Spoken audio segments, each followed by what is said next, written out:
Welcome back to Animal Crossing New Horizons. I'm Dear Darling, as you see what's going on our lovely island of Fawnhallow today in a later night recording episode. It was a busy evening. Not D&D, oh my gosh, D&D. I completely forgot that I recorded Animal Crossing before the D&D session yesterday, and I can't remember my exact words, but I said something along the lines of, like, I think it'll be relatively relaxed. I think it'll be a mostly roleplay session. Well, it was. And one of my players made a very interesting choice, is probably what I'd say. But good evening, everyone. We're now in Fawnhallow. It's 11:04 p.m. on Thursday, April 3rd, 2025.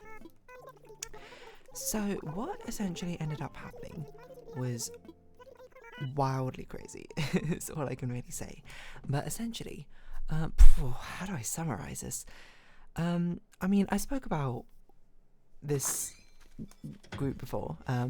If you don't know, TLDR, there's been some things which have happened which have not exactly been the most fortuitous things for them. To be fair, of our own undoing. We'll sit down and we'll chill with you, Apollo, as I talk about this.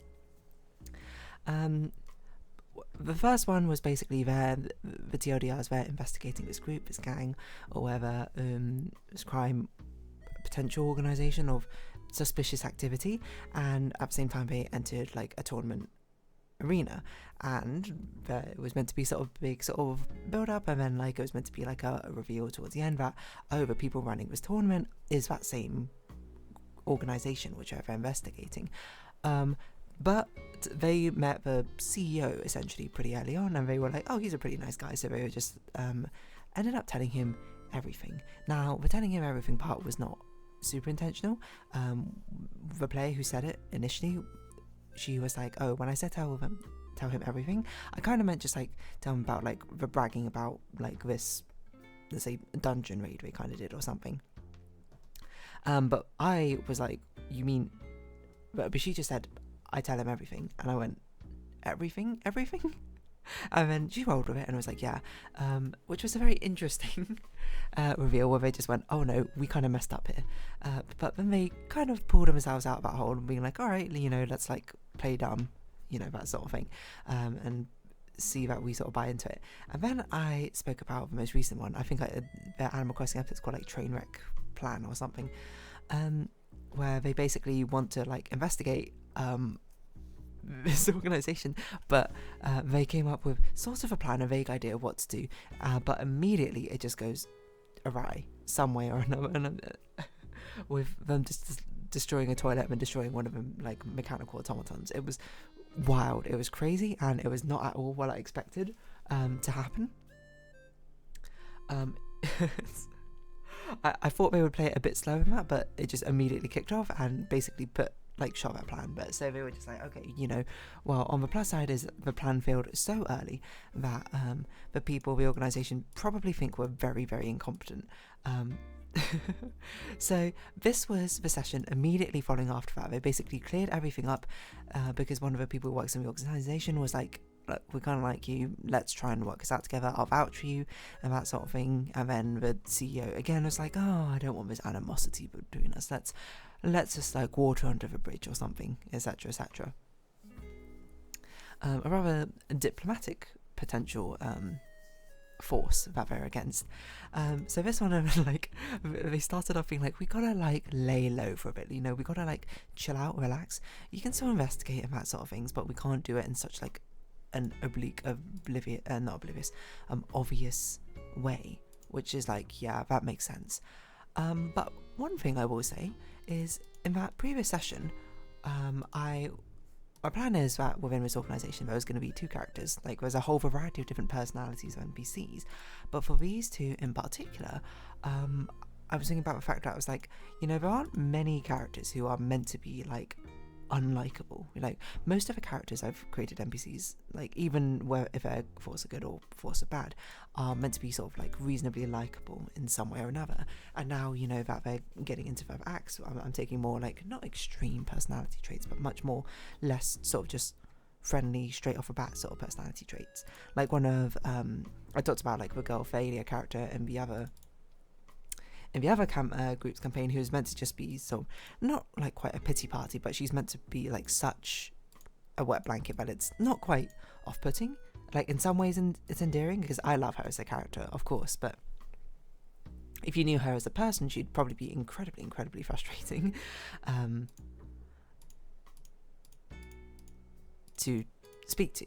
And it's not even in a way where people like have like low self-esteem. She's like an extreme sort of thing, to the point it is like a little bit comical, because I was like, I want to introduce a character who has a bit of a different vibe to the others. A lot of the other characters, especially because of people's backstories, they tend to be nobles, and not all of them, like they're either like snobbishly like rude, or they're just like reasonably like competent, you know, just sort of like business people kind of vibes. Actually, to be fair, there were a couple of characters who were just meant to be straight up unlikable as well, which they did run into, but they've not had as much as a presence yet.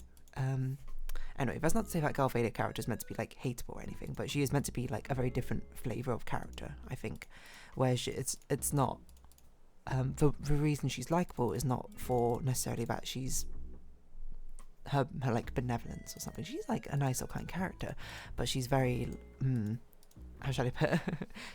she's a bit much, I think, as well, and purposely so.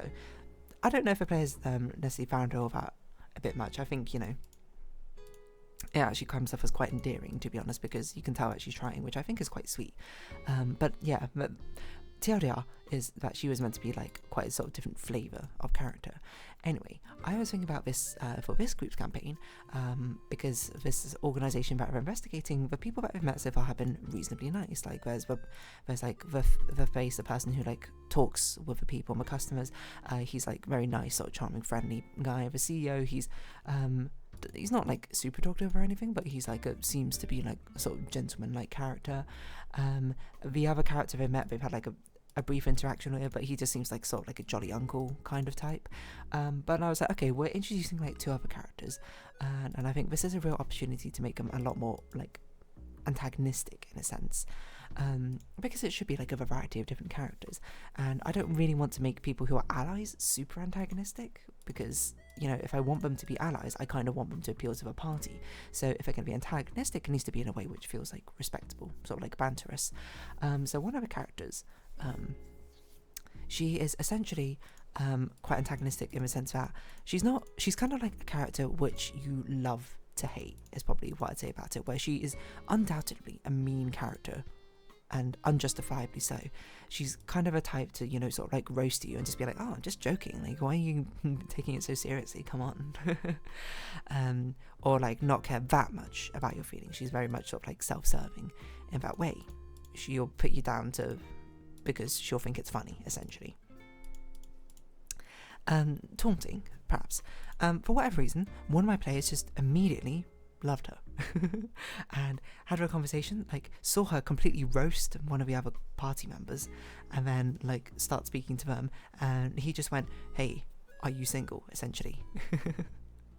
And then I was quite taken aback, because obviously I didn't create this character for them to just be like, oh, I'm in love with you or anything. So in character I reacted just being like, what the heck, you desperate or something, and just continue roasting. And they had a short exchange and then like moved on, and then there was like, we just sort of joked around being like, oh, this player just like has fallen in love with just the worst character, not the worst character, but like a very mean character. And then they had like a party with like the organisation, essentially, where they had the opportunity to meet and speak with these people if they wanted to.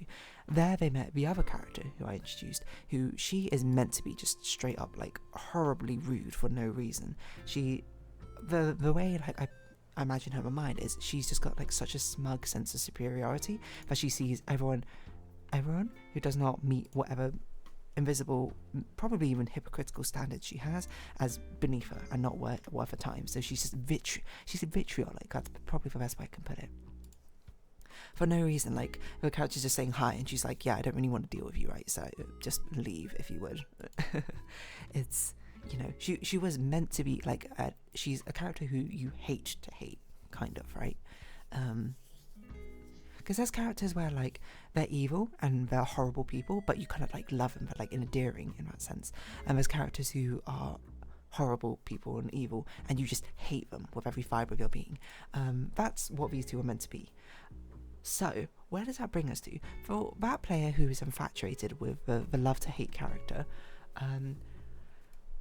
they were sort of just joking and being like, oh yeah, like go talk to him, we'll see what happens, etc, etc. Why not? We're keeping it low, it's RP heavy right now anyway. So he does. But this character is a revived character who has a very secret thing, sort of, unbeknownst not to the party members, but unbeknownst to most other people. This character basically used to be a Drake Warden Ranger, so had a pet dragon, which I introduced to the story. This character died, not a planned death, but like they were planning to change character because they wanted to change class. And I was like, sure, we can make this work, because you have this dragon. This dragon can kind of become your patron some way or another. I'm not sure how it's going to pan out. We're just going to sort of vibe it out. And then opportunity came where they died. And then this pet dragon. Dragons, by the way, are very rare in this world that I have. Like an actual proper dragon. Extraordinarily rare, which is something I've reiterated multiple times. But anyway, this character has the dragon become their patron. And save his life at the sacrifice of like her tangibility in the physical realm, and some other things which will probably be spoileries of like what exactly the nature is, but that's how they understand it, players. But part of it is like she wants to help people. She's like quite a good-natured dragon in the end, and what she can do is, because now she's kind of a patron, she can like make these contracts, quote quote, she can recruit people essentially, and they kind of like share and pool their magic together, sort of like increasing everyone's own capacities and capabilities, which we called joining the constellation essentially, because she has a star theme around her.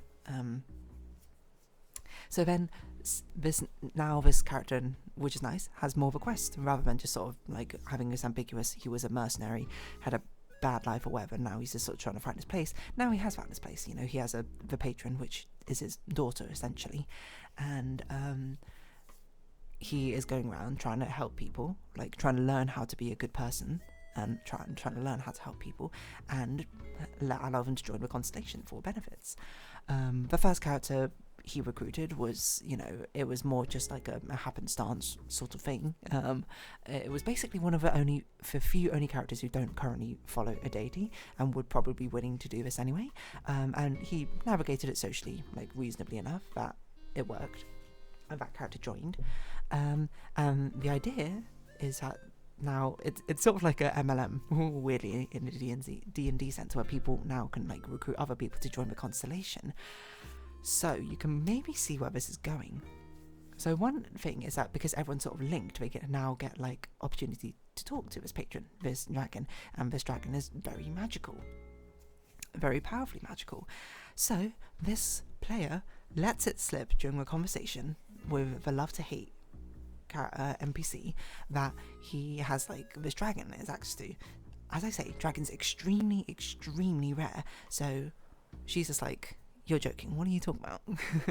And then he keeps going and he explains the entire story essentially, and she goes, huh, interesting. And at this point internally I'm like, oh no, is he going to try and recruit her to the constellation? I'm not going to explicitly say you can't, because I think that's something for him to decide, but I am going to give him multiple opportunities to get out. So at first she doesn't believe him, and then she still doesn't believe him, and then she's kind of playing along, being like, oh yeah, funny joke, we'll see where this goes. And then he just keeps going, like brings her into like the pocket dimension, meets the patron. The patron basically asks like, oh yeah, is this like someone you want to help introduce? And then he goes like, yeah, okay. And then she explains the nature of what's going on. By the way, this person, this love to hate character, is a very smart character. She's not extremely, like, she's not a mastermind in magic, but she has a decent, like, good knowledge. She's like an inventor essentially. She's created all the automatons that work in this organization, or manages them. And she's immediately curious because she's kind of like a mad scientist in a sense, is like the kind of character vibe she's meant to give off. So she's, of course, like, this is unbelievably weird. This is crazy. I've never seen anything like this. And this is such a fascinating concept after hearing about it, because she's like, wow, it's like distributing magic between everyone. And she's like, I'll join the constellation. At this point, all the other players who are not this player are just like, probably internally going like, what?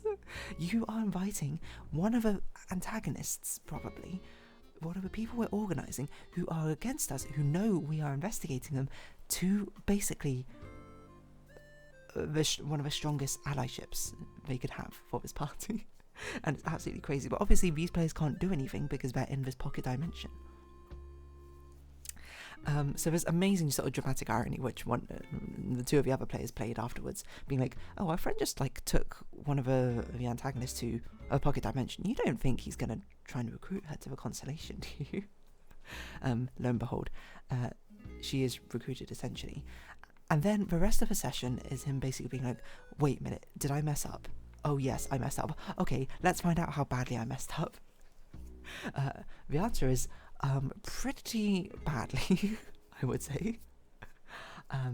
It's amazing like how they have had 2 sessions of this in a row.